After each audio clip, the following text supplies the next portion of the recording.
हमने last time grammar में chapter 6 को कंप्लीट कर लिया था, आज हम चैप्टर 7 को कंप्लीट करेंगे। ठीक है, आइए पहले पढ़ते हैं इसे। चैप्टर 7 है आपका संज्ञा। संज्ञा यानी कि नाउन। आपने इंग्लिश में नाउन पढ़ा होगा। नाउन क्या होता है, संज्ञा क्या होता है? नेमिंग वर्ड्स, जो नाम होते हैं, ठीक है, वो संज्ञा होते हैं। तो सबसे पहले इसकी परिभाषा पढ़ लेते हैं। किसी प्राणी, वस्तु, स्थान, गुण अथवा भाव आदि के नाम को संज्ञा कहते हैं। किस किस के नाम को? प्राणी के नाम को, वस्तु के नाम को, स्थान के नाम को और गुण के नाम को या भाव के नाम को। ठीक है, तो ये सब संज्ञा होते हैं। अब आइए पढ़ते हैं इसे। व्याकरण में संज्ञा को नाम का परिचायक माना जाता है। नाम बताया जाता है किसी चीज़ का, तो वो संज्ञा है। ध्यानपूर्वक पढ़िए और समझिए। जैसे प्राणी, राहुल, सोहन, राधा, शेर, बंदर, गाय आदि, ये सब क्या हो गए? हमारे प्राणी हो गए। ठीक है, फिर नेक्स्ट आ गया आपका वस्तु, से कुर्सी, खिलौना, मिठाई, जूता, पंखा आदि। स्थान हो गया लखनऊ, बाजार, नेपाल, लंदन, गली, राजस्थान आदि। गुण हो गए अवस्था और भाव हो गए, जैसे ईमानदारी, जवानी, सच्चाई, बुढ़ापा, उदारता, धृष्टता आदि। ठीक है, तो अब संज्ञा के भेद को पढ़ लेते हैं। काइंड्स ऑफ नाउन, कितने प्रकार के नाउन होते हैं? 5। आपने इंग्लिश में भी पढ़े होंगे। इंग्लिश में proper noun, common noun, abstract noun और कलेक्टिव नाउन और क्या होते हैं? Material noun. तो अब हम इसे सबसे पहले व्यक्तिवाचक संज्ञा प्रॉपर नाउन को पढ़ेंगे।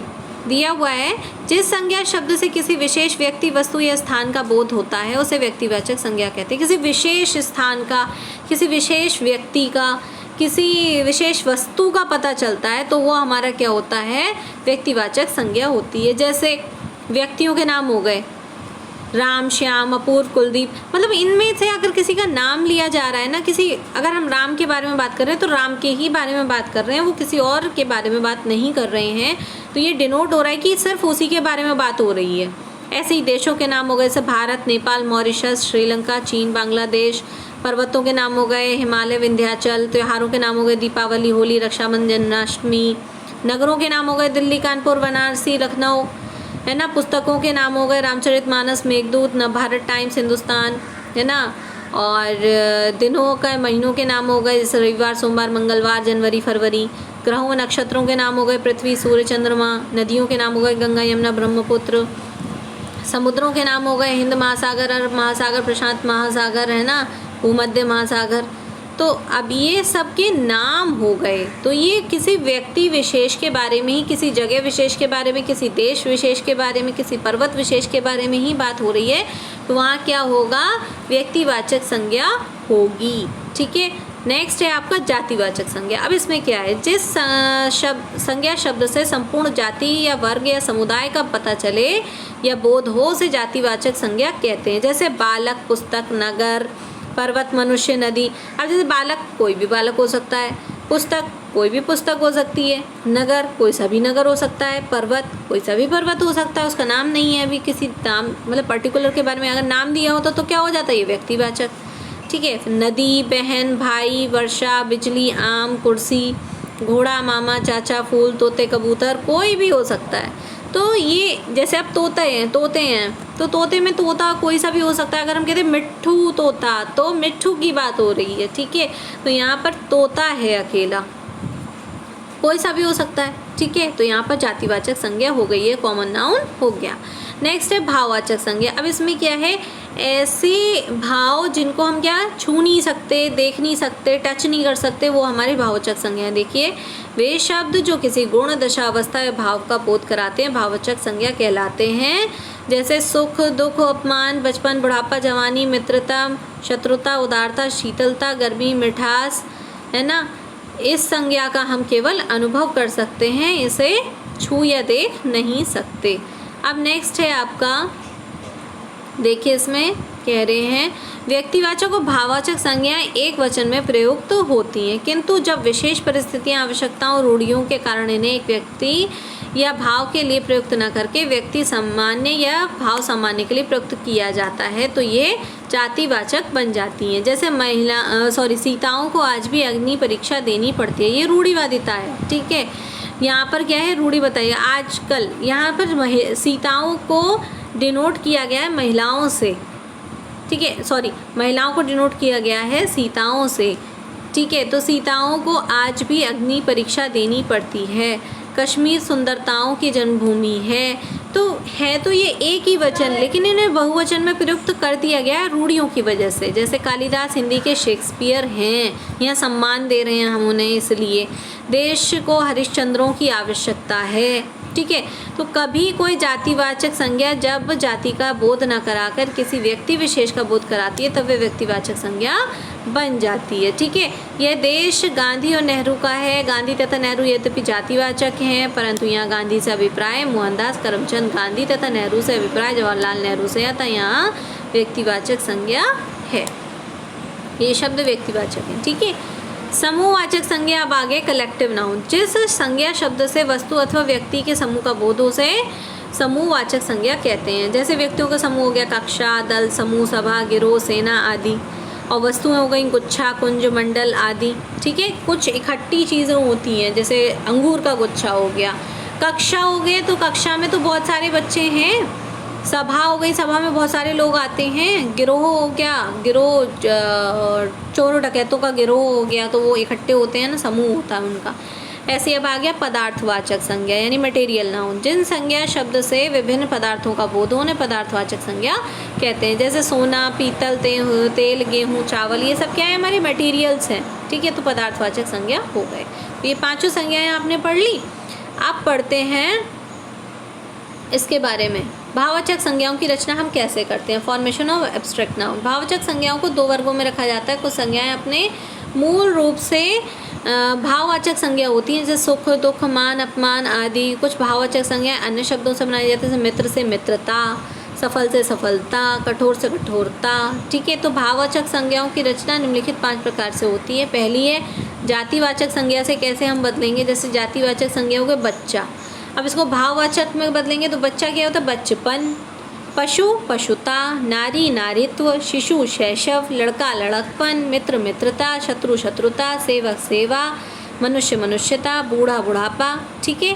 फिर सर्वनाम से कैसे बदलेंगे, अपना अपनापन, निज निजता, मम ममता, स्व स्वत्व, सर्व सर्वस्व, पराया परायापन, है ना। अब इसमें आ गया आपका विशेषण से कैसे बदलेंगे, गरीब से गरीबी, चतुर से चतुराई, बलवान से बल, काला से कालिमा, खट्टा से खटास, हरा से हरियाली, लाल से लालिमा, बड़ा से बड़ाई, ठीक है। क्रिया से कैसे बदलेंगे, लिखना लिखाई, पढ़ना पढ़ाई, जागना जागरण, सोचना सोच, सजाना सजावट, कमाना कमाई, मुस्कान मुस्काना मुस्कान, बहना बहाव।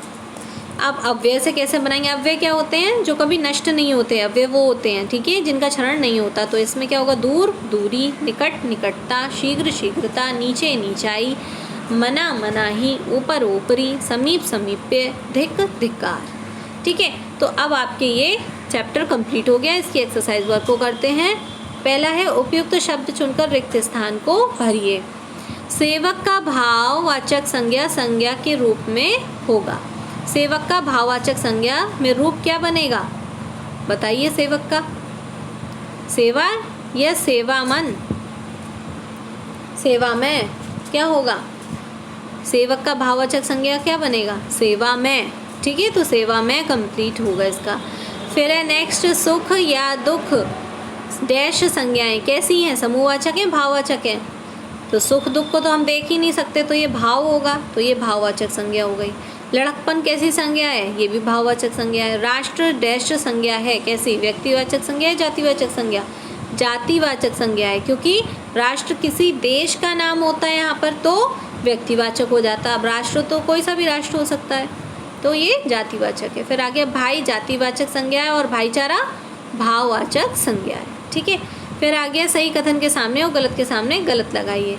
आगरा व्यक्तिवाचक संज्ञा है, बिल्कुल सही है, क्योंकि आगरा किसी एक पर्टिकुलर जगह का नाम है। शत्रु व्यक्तिवाचक संज्ञा है, नहीं, शत्रु तो व्यक्तिवाचक संज्ञा है ही नहीं, शत्रु तो जातिवाचक है। फिर आ गया दूध पदार्थवाचक संज्ञा है, बिल्कुल सही है, दूध पदार्थ होता है। खटास जातिवाचक संज्ञा है, नहीं, खटास जो है वो क्या होगा, भाववाचक संज्ञा। मित्र भाववाचक संज्ञा है, नहीं, मित्र जातिवाचक संज्ञा है। तो ये गलत हो जाएगा। तो पहला सही है, दूसरा गलत है, तीसरा सही है, फिर चौथा गलत है, फिर पांचवा भी गलत है। नेक्स्ट आ गया निम्नलिखित वाक्यों में उचित संज्ञा पद को रेखांकित कीजिए तथा उसका सही भेद विकल्पों से चुनिए। तो ये इसमें कट गया है, मैं आपको इसमें से बता देती हूँ। बुक में से दिया हुआ है सभा में सभापति अनुपस्थित था। तो ये समूहवाचक संज्ञा है, जातिवाचक संज्ञा है या भाववाचक संज्ञा है। इसमें निम्नलिखित वाक्यों में उचित संज्ञा पद को रेखांकित कीजिए, उसका सही भेद लिखना है हमें। तो इसमें संज्ञा पद क्या हो जाएगा? सभा में सभापति अनुपस्थित था, इसमें क्या हो जाएगा? तो जो सभा जो है वो क्या है? संज्ञा पद है, और सभा क्या होती है? जातिवाचक संज्ञा होती है। तो जातिवाचक इसका टिक कर देंगे। फिर नेक्स्ट आ गया आपका सोना महंगी वस्तु है। तो ये सोना क्या है? महंगी धातु पदार्थ है ना, तो ये पदार्थवाचक संज्ञा हो गई। फिर बाइबल धार्मिक पुस्तक है, तो बाइबल क्या हो जाएगी? व्यक्तिवाचक, क्योंकि अकेली है बाइबल के ही बारे में बात की जा रही, किसी और धार्मिक पुस्तक के बारे में बात नहीं की जा रही है, बाइबल के बारे में बात की जा रही, तो ये व्यक्तिवाचक संज्ञा हो गई। फिर आ गया आपका पार्क में बहुत हरियाली है। तो पार्क हमारा कोई सा भी पार्क हो सकता है, तो ये हो गया आपका जातिवाचक। ठीक है। फिर आ गया नेक्स्ट गुजरात में गुजराती बोली जाती है। तो गुजरात जो है वो एक पर्टिकुलर जगह का नाम है, राज्य का नाम है, तो ये क्या हो जाएगा? व्यक्तिवाचक संज्ञा। फिर इसके क्वेश्चन आंसर्स आ गए हैं, वो मैं आपको रिटर्न में भेजूंगी। इसके आगे देखिए, निम्नलिखित भाववाचक संज्ञा शब्द किससे बने हैं? सही विकल्प के सामने सही लगाना है। शीतलता किससे बना है? शीतल क्या है? विशेषण है, तो ये विशेषण से बना है। फिर है वकालत, तो ये वकील से बना है। अब वकील कोई सा भी हो सकता है, तो ये जातिवाचक संज्ञा हो गई। फिर है अपनापन, ये किससे बना है? अपना कौन है? अपनापन, ये बना है सर्वनाम से। फिर आ गया हरियाली, हरियाली किससे बना है? सर्वनाम से या विशेषण से? ये बना है हमारा विशेषण से, क्योंकि हरा जो है वो विशेषण होता है। फिर आ गया चढ़ाई, चढ़ाई किससे बना है? अव्यय से या क्रिया से? तो ये बना है अव्यय से, क्योंकि चढ़ाई जो है वो, चढ़ना जो है वो अव्यय है, तो चढ़ाई हो गया अव्यय से। ठीक है। निम्नलिखित वाक्यों में से संज्ञा शब्दों को रेखांकित कीजिए, उनके भेद लिखिए। ये एक्सरसाइज आपको खुद करनी है। ठीक है, मैं इसको नेक्स्ट उसमें चेक करवा दूँगी। Okay, thank you.